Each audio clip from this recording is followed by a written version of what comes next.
Namaskar all. On the day 2 of the International Online Summit Mission Education 2.0, I welcome you all. Today we have 3 sessions. The first session is on quality with quantity. One without the other is powerless in education. We have eminent panelists with us, Professor Anil Sahasrabudhe, Ms. Memon, and Professor K.K. Aggarwal will be joining in a short while.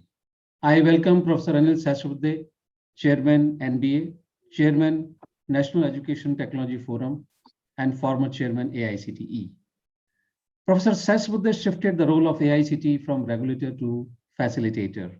Under his leadership, various initiatives were taken place at AICTE, such as SOYAM, Smart India Hackathon, Prime Minister's Special Scholarship Scheme for students from Jammu and Kashmir, Pragati, Saksham Scheme for girls and especially able students, Leelavati Award for Women Empowerment, AICTE Vishkarma Award, and the most important, internship portal. There is a long list of credentials and contributions made by Professor Sahasrabudhe. The whole country is grateful to you. Welcome, Professor Anil Sahasrabudhe. Namaskar. Professor Aggarwal has also joined. I welcome Professor K.K. Aggarwal, former Chairman NBA, Founder Vice Chancellor, GGS Indraprasth University. Professor Aggarwal was conferred the honorary fellowship by Broadcast Society of India. He was decorated with Lifetime Achievement Award by IETE and also by Computer Society of India. He has been president of the Institution of Electronic and Telecommunication Engineers and president of Southeast Asia Regional Computer Confederation. Welcome, Professor Aggarwal. I welcome Ms. Amy Memon. She is regional head, Southeast Asia, AACSB. This is an international global non-profit association which connects educators, students, and business to achieve a common goal. Ms. Amy contributes research reports on, especially on business schools. Welcome, Ms. Memon. Now, coming to today's topic, the elusive triangle, Indian education is equality, quality, and quantity. Quality of education is what will help a student learn before acting, while the quantity of education would only focus on the results and less on the process. Professor Sahasrabudhe, could you please address the necessity of quality and quantity both in education sector? Thank you, Professor Puneet Sharma, and all the panelists who have joined with us, especially Dr. K.K. Aggarwal, Dr. Memon. This is a very important question which Professor Puneet has raised, that quality and quantity in education are both equally important. Especially in a country like ours, India, at the time of independence in 1947, we had gross enrollment ratio of mere 0.7% in higher education. And as far as the school education was around 14-15%. From there, a big journey was required in order to improve the quantity. That means every person, every citizen must have at least school education up to the grade 10 or 12. And then large number of students also going into higher education. And that's why quantity was very important for our country for the first 6-7 decades. That does not mean that along with the quantity, quality should be compromised. Certainly quality is always necessary. Without quality, nothing will move. However, since the emphasis was on massive expansion, there was shortage of infrastructure in terms of colleges and universities, the shortage of equipment, shortage of faculty who were already graduated and had training in being faculty to do both teaching and research. Because of this, the massive expansion certainly brought in what we call quantity, but somewhere we missed the bus on quality to a great extent. In the last 2 decades, there has been overemphasis on quality, and therefore, whether it is accreditation by National Board of Accreditation for technical programs, engineering, management, pharmacy, architecture, etc., or the university or college level accreditation as a whole by the NAC has assumed great importance and significance. And that's how both quality and quantity are equally important.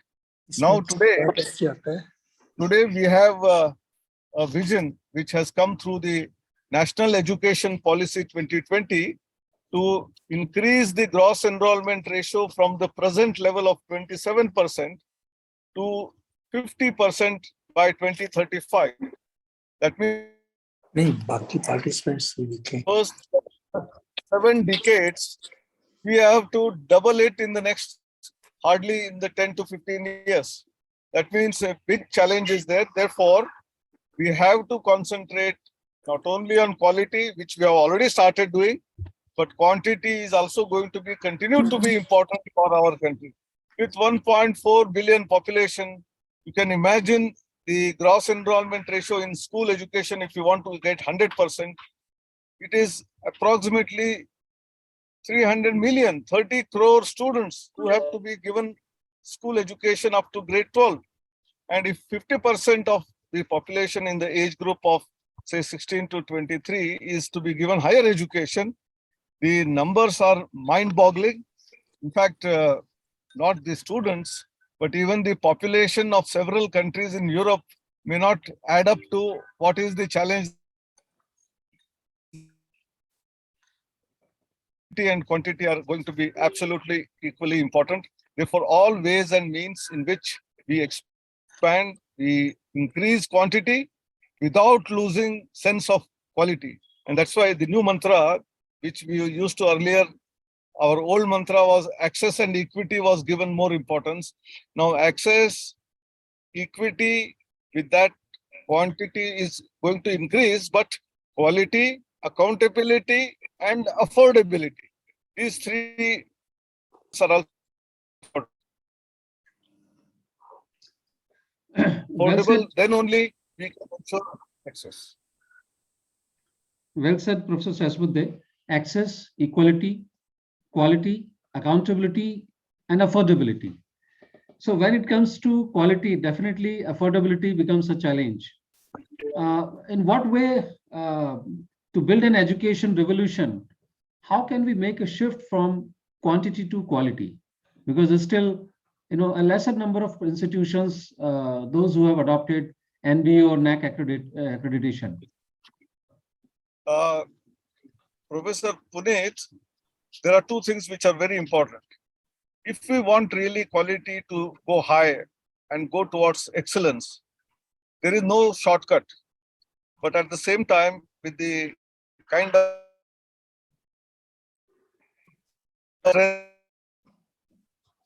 the developed nations, we must keep track of affordability, which is also a significant parameter for us. So two things can happen. One is wherever possible, government should provide this kind of support for those who cannot pay that high fees.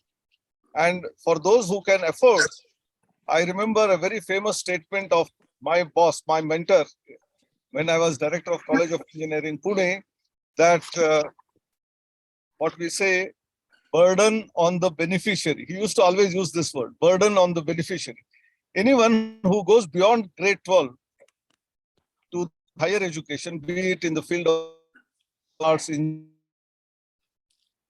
their formal income after their graduation is going to be high compared to the jobs which the people who stopped education at the grade 10, 12 are going to be there.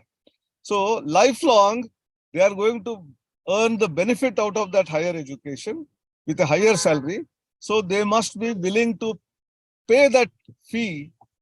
Some of them may not afford, and therefore, whether it is in terms of bank loans, easy access to loan without any hassle, and then repayment also after they earn a job, or for extremely poor candidates who cannot even go to a bank for getting a loan, how can government help them? I think these are the areas in which we must be able to take care of affordability, lose sight of quality and excellence, and therefore high quality faculty, good infrastructure, good ambience in the academic institution, library, internet, all of these facilities must be available in the remotest of the places in our country, and only then we can talk about quality and quantity being hand in hand and hand in glove with each other, and then move ahead. There is a connecting question, rightly said Professor Sahasrabudhe, that lot many activities are involved where finance is going to be a key role. So, in your take on that, to make a to contribute in the 5 trillion economy, in what way the quality concept will contribute a bigger role? See, quality is one which will drive the economy. If quality-less education is there, they are not useful for being employed. Forget about creating something new. So if the high quality education is there, our students will be doing high quality research. They will be innovators. They will be able to produce some of the products and processes, improve in them. Thereby, economy will get geared up. And forget about 5 trillion economy. It can even go to 10 trillion economy with very great ease. The role of the government will be limited in only giving support to the educational institutions to come off quality initiatives, whether it is in terms of accreditation, in terms of rankings, how the processes can be developed, how high quality faculty are attracted, and in the process, quality of education will lead to, as I said, innovation. My own experience of Smart India Hackathon through AICTE in the last 5 years is, even in a small town, tier 2, tier 3 cities of our country, there is a lot of talent. They might not have made their mark in JEE and then get into an IIT or an NIT, but nevertheless, this talent exists. It's only because the institution was not able to provide that ambience, they were not able to showcase their talent. When they got an opportunity, they were able to do it. That means with a not very large cost, small cost, lot of innovations are possible and which will all drive economy. Each one of them, when they get created into a startup, they will not seek jobs, but they will create 10 jobs, 15 jobs, 100 jobs. And then the economy will constantly be in a spiral of positivity, whereby, as I said, not 5 trillion economy, 10 trillion economy is also very easily possible. One last question, Professor Sahasrabudhe, because I know that you have a meeting at ministry, and we are grateful that still you could manage to be with us. Recently, government is planning to open gateways to have international players in India, in education sector especially, in the form of establishment of universities. So usually there is a saying that market competition helps to improve quality. In what way the presence of international players can awaken or put a thrust on Indian players to do more better? And there are 2-3 possible things which will happen. Number one, when a foreign university comes in, they will bring in the value system, the quality standards of their universities, the parent country, to our country, and therefore our students will get high quality education at an affordable cost. Today, nearly 600,000 students go abroad for higher education, and maybe around $10 billion are spent, indirectly. Our foreign exchange is lost. So by getting a foreign university, that number may come down. Maybe I'm still saying that about 50% of that can be saved, number one. Number two, it increases competition for our Indian institutions. They will see the best practices firsthand. Some of our professors are naturally graduates from those universities, so they know some of this. But the other people who had not gone abroad and studied, they will also get to see the kind of quality that these institutions are delivering or are going to deliver. In the process, we will have an excellent competition amongst themselves. So thirdly, there is going to be collaboration. Since those universities come in, they cannot work in isolation. And that is the order of the day. In terms of research, in terms of innovation, we have seen only those countries and those institutions who believe in collaboration, they succeed. And that's why both foreign universities who will come to India and the Indian institutions will have a long-standing, maybe MOU, some kind of a collaboration of exchange of students, faculty within the country, it's much more easier than sending. So I think this particular aspect also will help, and maybe in about 5 to 10 years time, all our universities also will gear up for computation and will show the way for how we can bring in excellence in our institutions.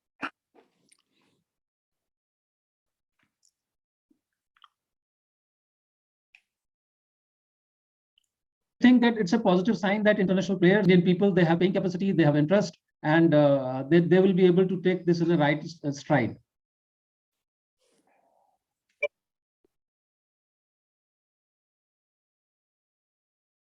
Professor Sahasrabudhe, are you there?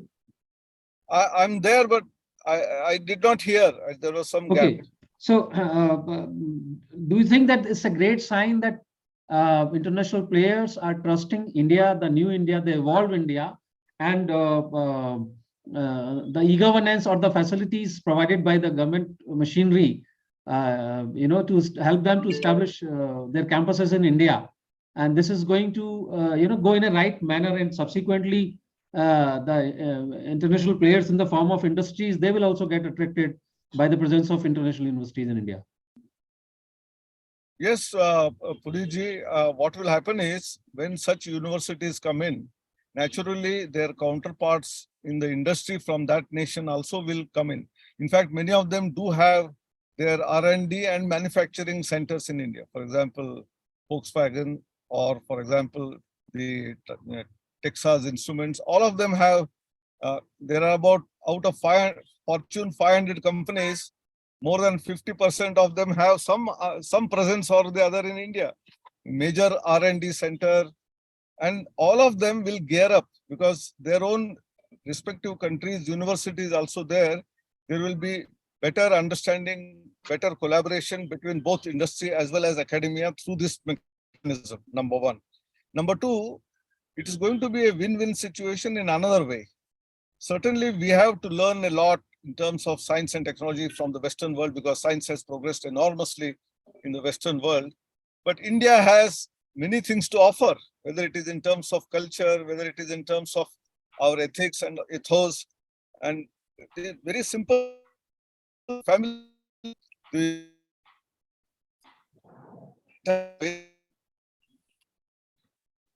or Ayurveda, or whether it is in terms of our diversity in terms of culture and languages, how rich it is. They would like to take a leaf out of this in their universities in India and also take it back to their countries. It's very, very important. Today we talk about sustainable development goals. India was the only country probably where all the parts of the nature, whether it is plants, animals, all species, animate and inanimate things are prayed. And that is why we had that glorious tradition of respecting the nature. I think this value also these people will take. And therefore, Vasudhaiva Kutumbakam or Sarve Janaha Sukhino Bhavanti. We want the whole world to be happy. We gave vaccines free of cost when we developed them. We did not charge them. I think these values are to be imbibed by all nations, all universities of the world. I think India is the source for that. And that is why these universities will learn some lessons from us. We will learn lessons from them, and then both can move forward in the right direction. Thank you very much, Professor Sahasrabudhe, for being with us and managing time even during the transit. And it was a great, learnings from you. And I'm sure in coming times we'll be having more time to be with you. Thank you. Thank you very much, sir. I will listen to the conversation for another 10 minutes till I get into the Shastri Bhavan. Okay, thank you. Thank you. Right, sir. Coming to Professor K.K. Aggarwal, you have contributed a lot to the society in various capacities, being a professor, being a vice chancellor, and especially at NBA. So you have, the thick and the thins of the education sector. Your take on the necessity of quality as well as quantity, both in Indian education system. Thank you, Puneet, for having me on the session. And it's nice to be in the company of Professor Sahasrabudhe and Ms. Memon for this session. I think personally, I feel I've been a former student of quality. And I personally believe this entire debate that quality itself gets deteriorated with quantity is not acceptable to me. Quality systems have to be managed as per scale. And now you ought to learn to do that. If you just want to increase the scale without bothering about the quality systems implication thereof, then we run into this difficulty. If I take some examples from the nature, for example, if you have a cat and you start pulling it in all the directions and hoping that it will become a lion, then it's your fault. It's not God's fault. So if we try to increase the scale by means which I don't understand the implications, then the problems will happen. Our IITs, for example, which are the best technical institutions, were asked to increase the seats because of OBC rules, because of EWS rules, but the commensurate infrastructure was never added up.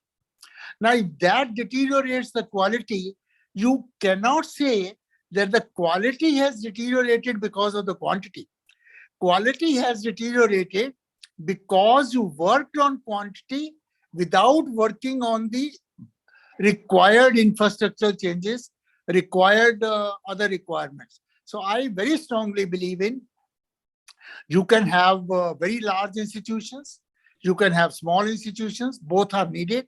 And quality really does not depend upon the scale, provided you design the systems properly. I mean, if you do but the scale, however, aircrafts are more quality than the cars. Aircraft is much bigger than the car. If scale damages the quality, then aircraft should never be more quality than cars, but which all of us know are. So I have always believed, because we never work on the other parameters, we start blaming the quantity for that. Having said that, in a country like India, you cannot forget either quantity or quality. You need quality, you need best of the quality, at least for some percentage, because you need very high quality jobs to be done. And at the same time, you need quantity, because if you have to reach GER 50%, quantity has to come in. Now, same quality for everybody is a question which is again a myth. I have always been giving an example. Even a simple screw, when it goes into a cycle or when it goes into an aircraft, the cost becomes 1,000 times. So if we have to be conscious of the cost if we want high quality. And obviously, we cannot incur the highest cost per student in every case. So I feel if you can manage quantity, quality, and cost trade-off very well, then only you can really give a system to the country which works for most of the cases. We have a massive education system, and we also have high quality education system. So I am very strongly of the view that let's not blame the scale for deterioration of the quality, because we were, if I use the word, were trying to be ignorant of it. Yes, well explained, Professor Aggarwal. A good teacher always help each and every student, a poorest student, to go to that scale and make the subject easy. So yeah. Quality and quantity both are hand in hand. Yes. In a case, if you take the example of your body, you cannot say that my face is the most beautiful part of my body. Even a finger, smallest part of your body is equally important, and until you pay attention to the well-being and care of that particular part, a holistic view cannot come. Yeah. Rightly explained with the example of aeroplane. Even a smallest pin is equally important in yes. aeroplane, and it is of some standard. And there you take care. But when it comes to education, you prefer to sleep over.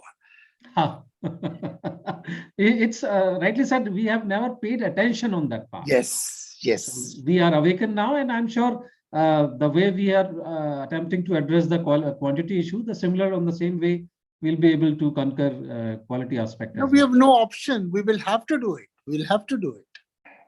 Right. Coming to Ms. Semi, your take on the aspect of quality versus quantity. Sure, thank you. And it's an honor to be on this panel, and I'm very glad I got to go after Dr. Anil and Dr. Keke, because both of their comments resonated deeply with where I come from. So I come from an international accreditor. I've been in India for 12 years, so I do understand the higher education system here. But I come from an international accreditor that accredits business schools in over 61 countries. And so we look at quality across national boundaries. And when you look at that quality from that angle, you can see exactly what they're describing. Massive education in Australia, for example, where there are 15,000 students in the business school, just in the business school. You're looking at the average operating revenue of a AACSB accredited school is $30.4 million. So we're looking at large schools. There are very small schools within our network as well. So the scale concept is dependent upon the institution. And I think that when you start to look at it in that way, you realize that you can achieve quality at scale, absolutely. But you look at the different characteristics within that. And one of the main characteristics why we can accredit small institutions with less than 15 faculty, institutions with over 300 faculty, is that it's this concept that every school is autonomous in designing and creating their own definitions of quality within a framework, of course, of higher education. But it's that bringing together a purpose and understanding the purpose of the institution and the types of outcomes, bringing together all the stakeholders to achieve those outcomes, really is how quality is achieved at scale. It is not centrally managed generally across, though of course there are stakeholders such as government, NGOs, industry, parents, students within a higher education system that all have to be able to achieve their individual goals within that system. But the shared purpose of higher education really is to produce productive citizens for society. Society in general is responsible. Education is a common good for society. And when that shared purpose is there, absolutely, as KK mentioned, you must do it. There's no question. You cannot have economic development without having productive citizens who are capable of contributing to society in a positive way. When you start to think about it in that respect, you understand that, and again, government has to be at the table. Business, those who consume in many ways and develop for lifelong livelihoods of the graduates of education, they have to be at the table, as well as the individual actors themselves, talking about how the beneficiary. Well, the beneficiary of higher education is not just the students; it is also the businesses, it's the parents, it's the children of those graduates. Society in general benefits, and society needs to take care of education. But recognizing high quality really, in our concept, high quality is that the school is able to achieve the outcomes which not only it sets for itself, obviously as an institution, so we're not just talking promoters, but we're talking, the students that join, the parents who decide to send their students there, the businesses as well. So making sure that the stakeholders are engaged in that process, and making sure that the process has, as Dr. Anil spoke, there are multiple pathways to high quality. He talked about the hackathon. Hackathon is a fabulous way for students to have interest, to have an opportunity to learn and demonstrate their skills and grow in the process. So I think there are multiple ways in education, there should be multiple pathways. for students. And I think that is where scale comes, because not every learner needs the same education. Not every business needs the same capabilities in the individuals that they hire. So it's really, really important that the system, the ecosystem, allows for multiple pathways to achieve that outcome. So that's the scale. It has to be there. Quality will come from autonomy. It will come from support and engagement from all stakeholders. Absolutely right, Ms. Amy. You cannot see in isolation both quality as well as quantity. You know, these are relevant to each other and subjected to applicability. Coming to Professor Aggarwal, Yeah. you know, Government of India is, and various departments are putting their thrust to awaken people in education institution to, you know, make a shift from the focus of merely admissions to, adopting standards through NBA accreditations or NAC accreditations. Yeah. How can we build an education revolution to make this a smooth shift from quantity to quality? Well, Puneet, I think in the last couple of decades, our focus was on quantity primarily. Although we did open high quality institutions, our IITs, NITs, AIMS, I mean, these are some very high quality institutions in the world. But our primary focus was on the quantity. Probably it appeared that that was a first need because the country had a very poor GER. I mean, 20 years ago, our GER was about 10 to 12%. So obviously you had to increase it. You started institutions, many institutions. And education is a phenomena which takes time to be observed. I mean, if you make a wrong decision, impacts will be known after a decade at least. If you take some right initiatives, again, impacts will be known after a decade or so. It's not a conveyor belt production system where at the end of the day, you know how many pieces have gone back. And therefore, I think by the time we really realize that we are doing quantity without that much emphasis on quality, it has become little late. Let me be honest about it in my personal views, but I think that is what the journey had to be.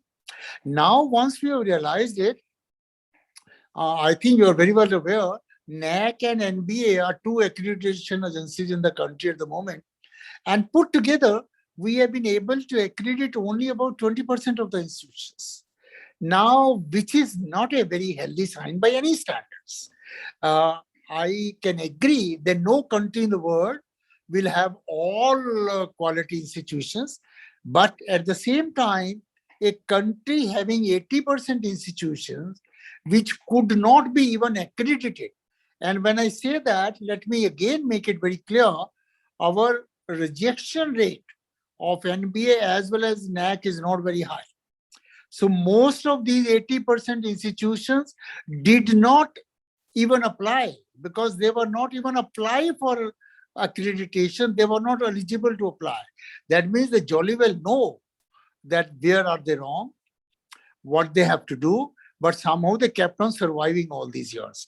And therefore, now to say, while we'll increase GER, but we will also make accreditation mandatory as we go along, because as Professor Sahasrabudhe was also saying before leaving the meeting, higher education without quality could be a liability rather than an asset. Whenever I have addressed the doctors, I have asked a question, would you like to be treated by a substandard doctor or would you like to go without the doctor? I mean, if you know you are going to a poor doctor, you will prefer to save the money at least and not to go to the doctor. So higher education without the quality element, acceptable quality, again I repeat, all will never be of the highest quality, but there should be something of an acceptable quality. And when we go for accreditations, we don't go for the highest ever quality. We only go for acceptable quality. And my take is, in the country and the world, we must have very high quality institutions, but with reasonable cost, and also very affordable institutions with acceptable level of quality. It should not be allowed to go below a certain minimum. So that is the focus which is being talked of now, and I think it's a very healthy sign. Rightly said. Quality, without quantity without quality will be a liability, and it will be of no use. Yeah, it could be counterproductive. Not only no use, you make a bad bridge, what will happen? You treat a patient poorly, what will happen? You design a bad communication system, what will happen? You design a train which can meet accidents more frequently, what will happen? So it could be not only of no use, it could be counterproductive. Counterproductive, rightly said. So, your advice on preparing a roadmap to ensure quality with the help of NBA or NEC, because rightly said, most of the institutions, they were on survival mode. Whatever they have invested, they were in the process of recovering that money, or just to make some profit out of it. They never gave a thought, and the sign of coming entry of international players. Obviously, that will put a pressure on the Indian counterparts to think on the quality. But a roadmap is needed. In what way an institution can start his journey for attempting the quality aspects? I think it's not very difficult. First thing is, we as the government or the ministry or the accreditation agencies or the regulatory agencies will have to make the people believe that now you need quality for survival. Quality is not a luxury now. Quality is a must now. And for your own survival, we will not compromise with the quality below a certain level. And human nature is very adaptable. The moment they know we mean business, I am sure most of the institutions will come up to that reasonable level. If they know that they will continue to exist, even if they don't meet the standards, it's a different ballgame. But if they really know that they will not be allowed to exist if they don't make up a level, I am pretty sure most of the things will be taken care of. So that is a part of from the regulator's perspective. A regulator's perspective, accreditor's perspective, ministry's perspective, and even stakeholders' perspective. I have now seen industry, when coming for placement to the institutions, is asking, what is your NIRF? Are you NAC accredited? Are you NBA accredited? I have seen parents, when they're taking the child for admission, asking, is your institution accredited? What is your NIRF ranking? Now, once we have awareness of these things amongst all stakeholders, that will help us to, as I call, bootstrap the system. Because ultimately, institutions have to lift themselves. We only have to provide them how to bootstrap yourself and sort of make it a little persuasive, if I use the word, that please learn, otherwise we'll make sure that you close. Right, sir. So it's always a market demand, that will compel the institutions to adopt it, be it the placement agencies or be the students. Yeah. So now coming to that, that's very interesting part. Usually regulators, they do their own job, but ultimately market forces compel the necessary change, or to make the change faster or more adaptive. So from student's perspective, when he or she decides to adopt, take an admission in any academic institutions, as a professor, especially not as a regulator, as a professor, your piece of advice, the criteria is to decide that, this checklist, if I go through, it means the minimum standard of quality is being ensured. Puneet, I think, again, very easy. Say, for example, if I talk from NBA's point of view, which I am more comfortable with, we have decided about certain 5 or 6 pre-qualifiers, as we call it. That if you meet the pre-qualifiers, then only you can apply for accreditation. accreditation. Otherwise, you can't even apply for accreditation. And if I tell you those pre-qualifiers, they're as simple as this. Do you have at least one teacher for 25 students? This. Second is, do you have at least 20% PhDs on your faculty? I mean, not very tough criteria. I mean, these are reasonably simple criteria. Do you have at least 40% placements? So some such like thing. Now, those which have not been able to apply to us do not meet even these 5 basic criteria. So if the student knows that these are the 5 basic criteria, which the institution which I'm wasting my time on does not apply, does not qualify, and sooner or later they refuse to. See, ultimately, let's see the ball game ultimately. Institution feels that they will still get the students, even if they don't meet these qualifications. The moment it happens, the student says whether I had to study engineering or I had to study for BCom or BSc, but I will not take admission in institution which doesn't have these 5 criteria at least. Then things will be changed quite a bit. So I think that will be a better approach. Market forces compelling an academic institution, if they are unable to answer those queries, obviously they will feel shy and they will not be able to face the students. And ultimately, market approach or the stakeholders approach is the only approach which works in any factor of life. I, for one, I mean, of course, because sometimes I talk in lighter vein, but makes sense. I said, if I have the freedom of accreditation completely, whenever the student after 12 visits 10, 12 institutions with his mother or father, if they just give me a rating about those 12 institutions which they visited, that will be the best accreditation. Because stakeholder assesses with his eyes, which can never be wrong. We can be wrong at times, but they can never be wrong at times. So once it comes to stakeholders' mind that quality is important, otherwise I'm wasting time, it will certainly help us to improve. And again, I repeat, we have no choice but not to. Well said, Professor Aggarwal. I think that is the most important piece of advice, to bring the transformation in education sector. Coming to Amy, the role of educational quality and quantity in the process of economic development, because ultimately, as a nation, as a policy maker or a regulator, what counts is that each and every decision somehow it should connect to the economic development.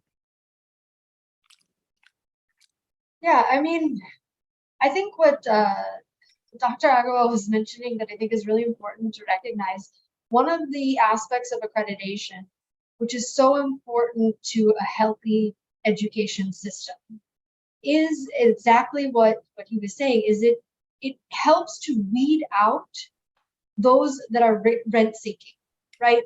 Any institution that is not providing value to society should not exist, right? And there should be mechanisms and accreditation, a well-designed accreditation system, which gives power for self-evaluation and continuous improvement to the institution. But at the same time, it's something that they do with the right purpose. So one of the things that we say at AACSB is we would love it for every single business school in the world to be excited about undergoing our accreditation, right? It should be something that provides so much value to them and to their stakeholders that they get excited about doing it. It should not be a fearful process.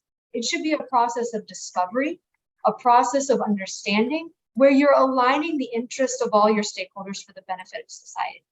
In general, I mean, that should ultimately be the process. And when I work with schools here in India, I think that's such a fabulous realization as we go through the process of accreditation is, the school themselves are deciding who they want to be and how they want to benefit society. And oftentimes, of course, economic development is part of that. We know the benefit of, I was actually just in Visakhapatnam yesterday.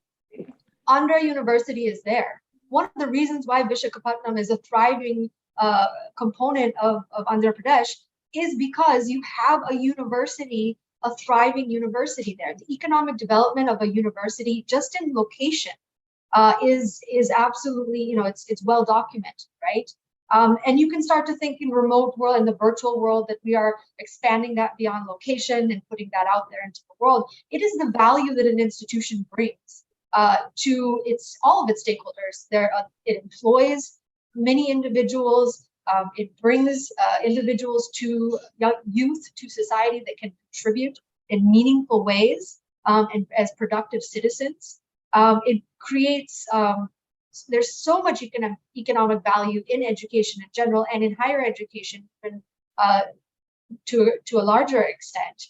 But I think that's something that you have to kind of think about, is that if you engage in an accreditation system, whether it be NBA or AACSB or NAC, the expectation is not that you are checking boxes. Checking boxes does nothing for anyone. The expectation is that you are achieving outcomes which are aligned to what society needs. And accreditation allows for that to be communicated. It provides that framework, it provides that structure. And as he said, you know, it eliminates those who are just there for rent seeking, because you can't get through an accreditation process if you're a rent seeking institution. Right. Hello. Can you hear me? Yes. So coming to, you know, international accreditations, right from schools to, I mean, to begin with the schools, what kind of framework is needed to adopt international accreditation? Sure. I want to kind of address the question, because you asked it to both of the others about so this expectation for international entrance into the Indian market. I actually have a slightly different perspective, just having talked to schools that I work with here and to international institutions that are interested in engaging with India. I actually think that, and this has nothing to do with India, that just has to do with the history of the sort of setting up of campuses internationally, right? There are so many failed experiments in this regard. There are some successes, of course, but many good international students have really been burned in their inability to be successful in sort of some of this international expansion when it comes to setting up international campuses. So I don't expect that there's going to be a windfall of that happening, because again, you know, there's just a history there. Though there's a huge Indian diaspora that I work with on a regular basis that are looking to give back. Indian school business is a kind of a first example of this, but I think this is a growing interest in contributing to India. And right now, with the changes that have happened, there's a greater trust. That trust is being developed at the moment. There's a greater trust in interacting and engaging. So what we're seeing now is we have schools that have international accreditation here in India, more so than you had before, and they have a passport to start working with some of these international schools. And I think these international schools are going to choose a path, trusting in accreditation, to work with schools that are internationally accredited in India in a collaborative way, more so than they will be doing it on their own. Before, they would have had to do it on their own, because there wasn't this sort of passport of accreditation that you have with these international accreditations that have come in. The Washington Accord, for example, is one aspect of that. So I think you have a nice, interesting point right now where I don't expect a lot of investment in terms of setting up individual enterprises, but a lot more collaboration, a lot more integration, a lot more trust within the system, especially with those actors that they know who have those same values. And accreditation establishes those same values and interests. Right. Thank you, Ms. Amy. Coming to Professor Aggarwal, you know, there is the triangle is there. One on the one side, NAC is there, other is NBA, and the top of it, NIRF. Yeah. You know, if somebody is willing to attempt NIRF, you know, aspiring to be in the top 100 of NIRF ranking. Yeah. You know, so in what way, you know, addressing or applying for NBA or NAC will help an institution to raise their ranking in NIRF? Professor Puneet, I think all these three are quality assessments, whether it's NAC or NBA or NIRF, and essentially the same parameters. But I personally believe accreditation is a more rigorous exercise than NIRF, because in accreditation, the team goes to the institution, spends a lot of time there, interacts with faculty, interacts with students, looks at all documents. So the rigor is more high built in into the accreditation process than NIRF. And there's a reason for this, because NIRF, all institutions have to be assessed at the same time. And therefore, that kind of rigor may not be possible. And NBA or NAC, because it gets staggered over years, so that kind of rigor is possible. When I was asked this question once earlier, I said it is something like, if I talk to the university system, whether you pass or fail the exam, that's the first thing. That is approvals. Then whether you get first division, second division, third division, that's the second stage.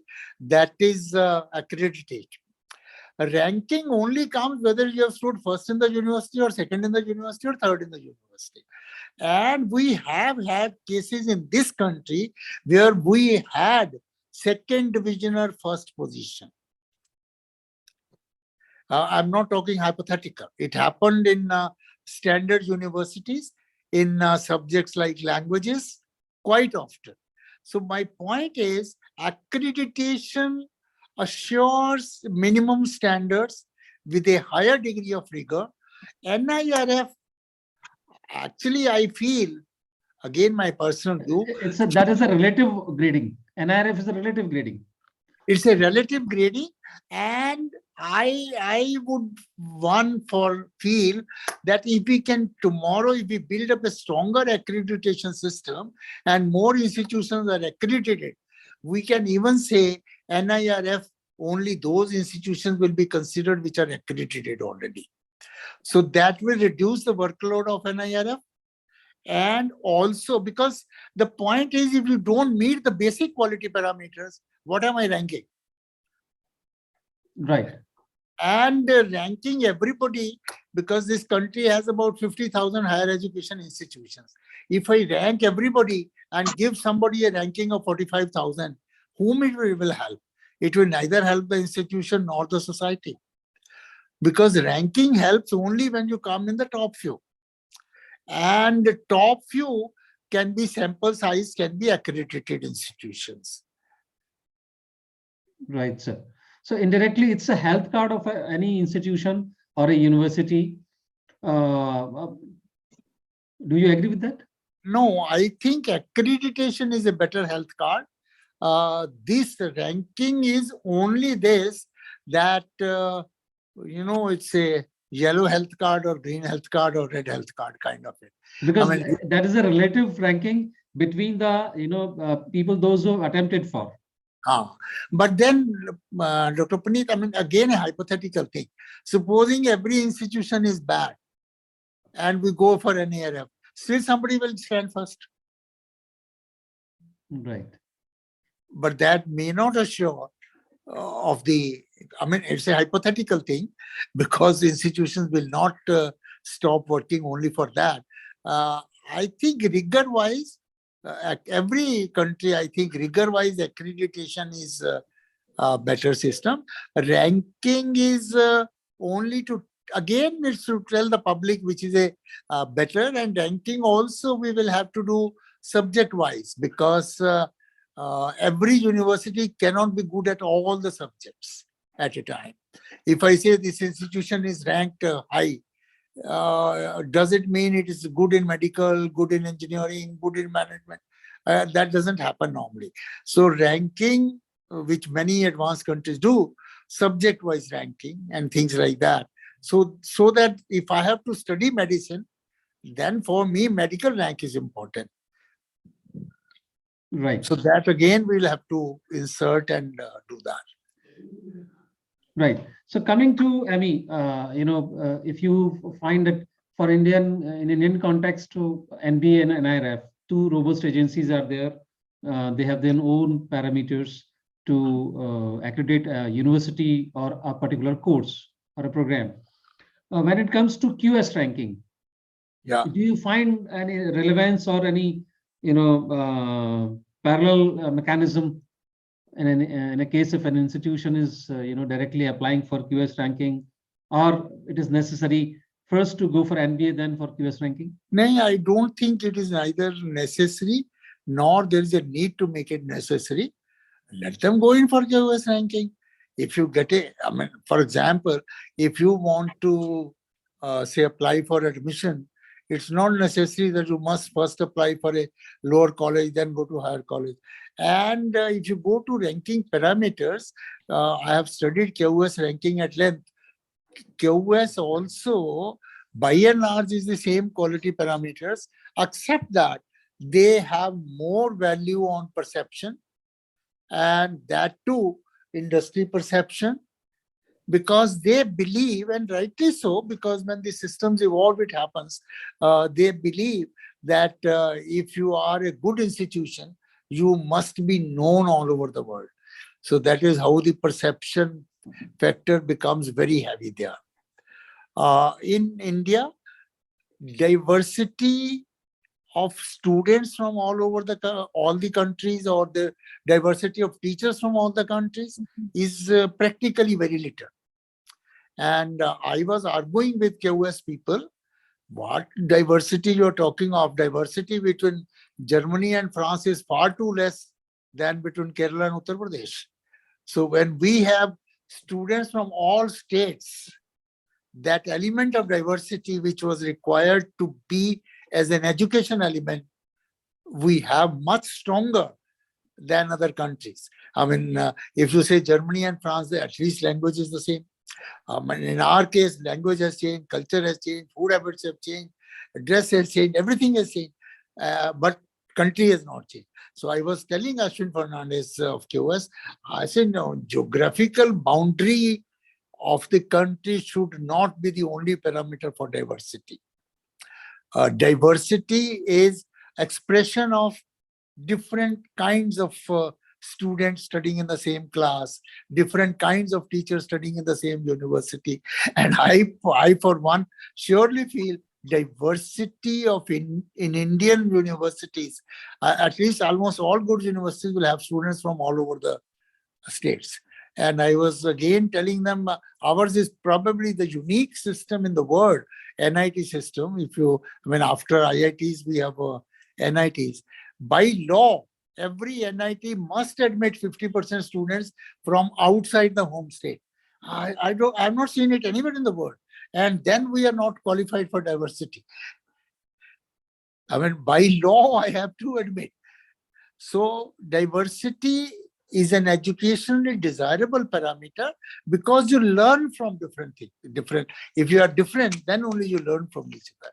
And when we talk about creativity and innovation, we definitely feel to be different is important, because innovation only happens at the cross sections.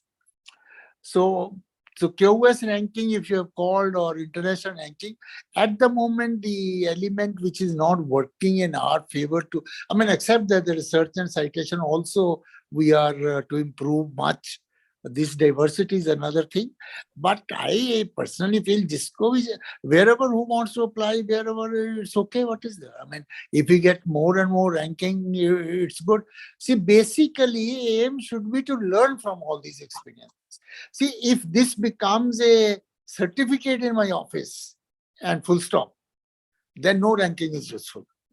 See, ultimately, all the process of ranking and accreditation is a feedback mechanism for me to improve myself.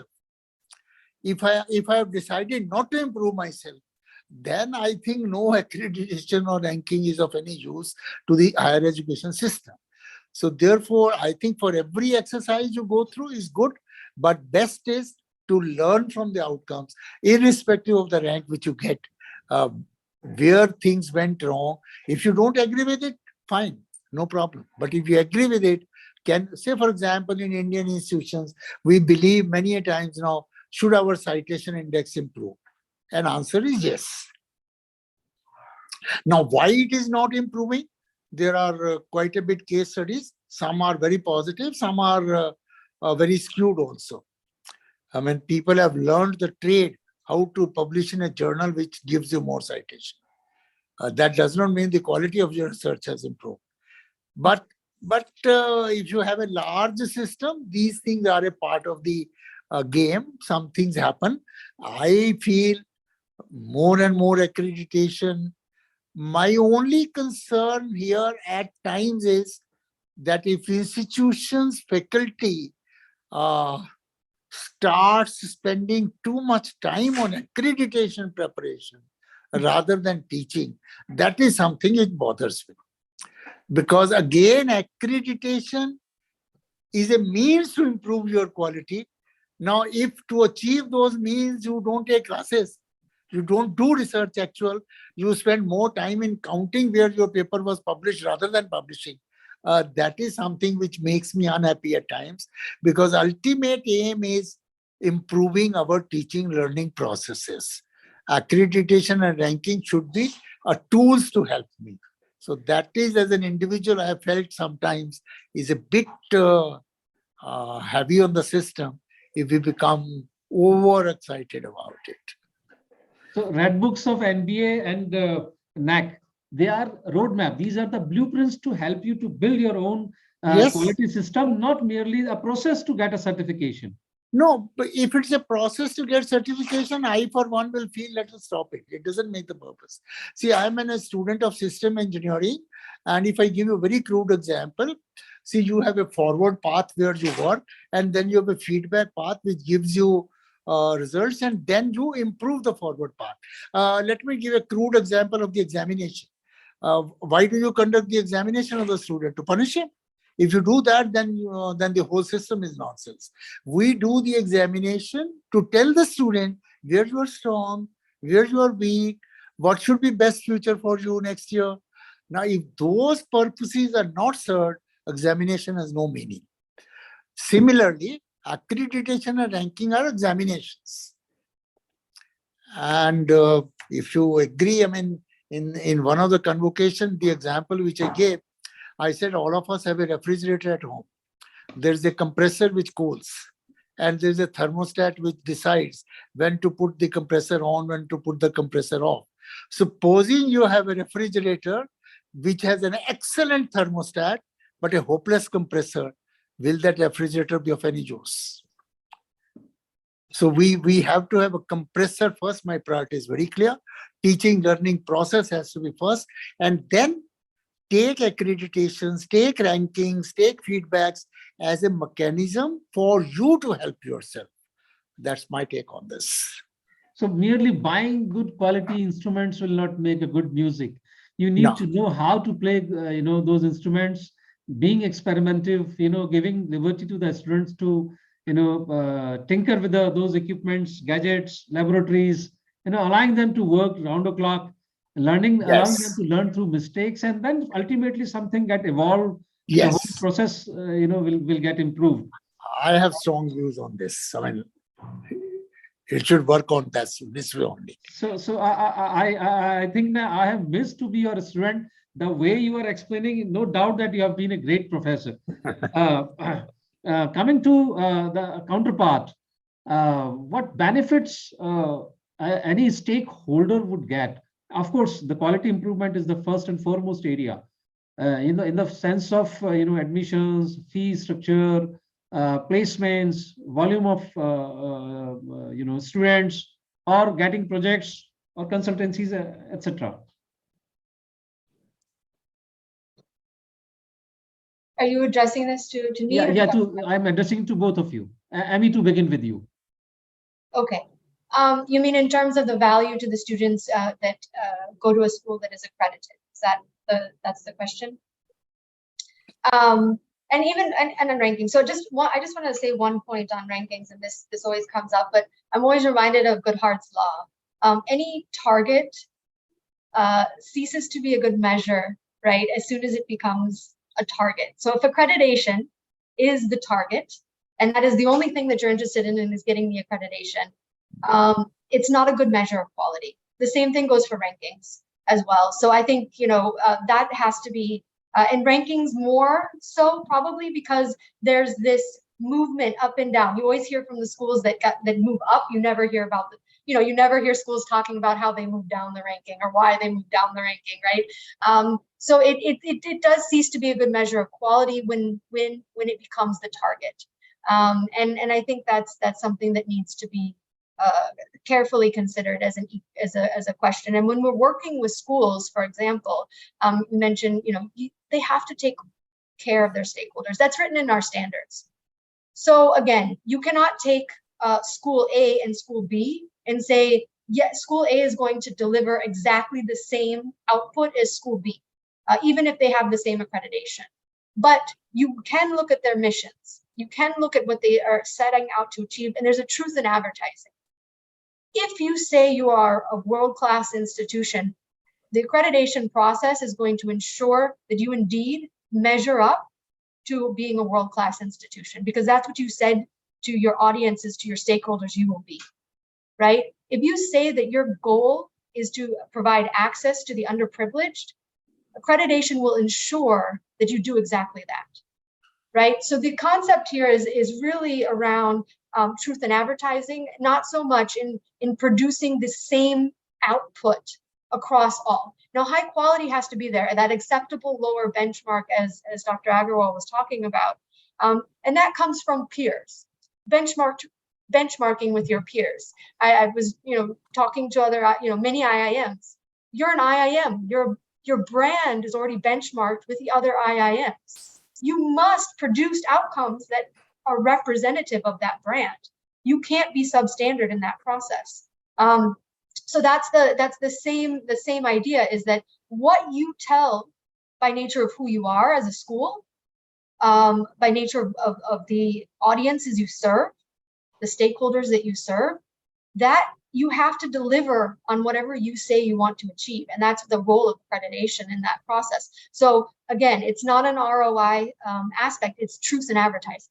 I decide to purchase different things at the store than my friend who is looking for different characteristics, right? We purchase 2 different types of shampoo, for example. She has thicker hair, I have thinner hair.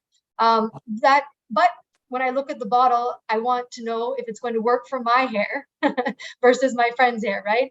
So that is the expectation with accreditation, is that there should be a variety of institutions, there should be a diversity of institutions serving a variety of different audiences, and so that's the goal. When you look at an accredited school, you should know whatever they say they are, they should be held accountable to that. Thank you, Amy.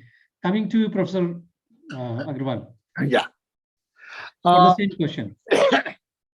I think your question was, how does it help the stakeholders, right? Right, sir. Yeah, that's for a simple reason, because, for example, if you're an employer, you go to various universities.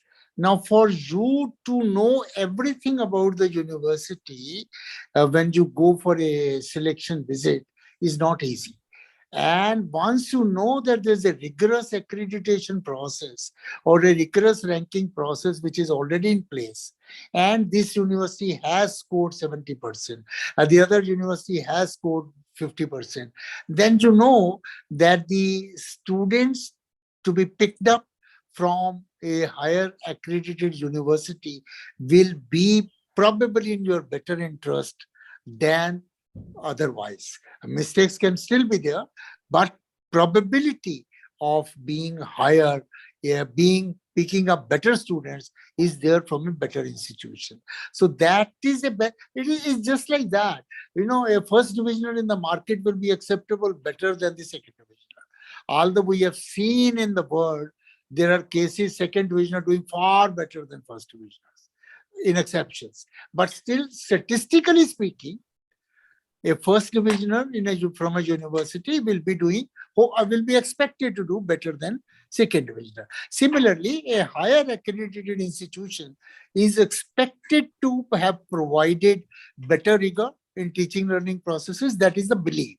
And the third party gets strengthened in their belief without having to try to reassess themselves for every time they visit. So I think these are the kind of benchmarks which assure that it has been done. We have made sure that our students cannot be poorer than this by and large. So that is the belief which we are trying to say by accreditation, by ranking, international accreditation. I mean, there are, say, for example, MEs from management discipline. I mean, there are 3 agencies. If you are accredited by them, which they call as Triple Crown, then everybody knows that you are worth the merit of business education. So the beauty of accreditation agencies and ranking agencies is that the agencies have established themselves despite some occasional hiccups, because that can always happen in a probabilistic system. The confidence level will be more. Right, sir. So as a concluding remark, a message from your side, from both of you, so that the stakeholders, especially the academic institutions, they can shift their mindset, merely from survival mode or just seeking some admissions to pull one more year. In what way it may be a difficult task to create an initial torque, but ultimately it is going to help them as a message. You want me? Okay. Yeah, please, both of okay.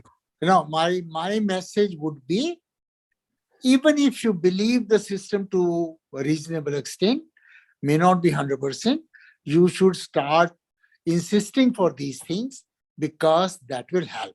In any probabilistic mathematics, we can never be sure of anything. If somebody predicts there will be rain tomorrow, it can never be 100% prediction. It can be a good agency, can be 99%, another can be 80%. But there is that is why in statistical method, we call the result and the degree of confidence on the result. There are statistical methods to find out the degree of confidence also. So as we get along, when our accreditation bodies are 50 years old, degree of confidence on the results will be higher. When our ranking agencies are more older, hopefully the degree of confidence will be higher. But in the absence of that also, at least you don't have to reassess the institutions yourself. You start asking for these things, and also as a measure of social good, it will help if accreditations and rankings do not flow from the government circulars, they flow from within. And I've always believed educational decisions should always be evolutionary rather than revolutionary. Let them evolve, and this is one method to evolve. Well explained. It needs to be evolutionary rather than revolutionary. Amy, your piece of advice. I think it's a mindset shift that I hope we've been able to communicate in this call. Again, that you can achieve quantity without deteriorating quality. It is a multi-stakeholder process of engagement.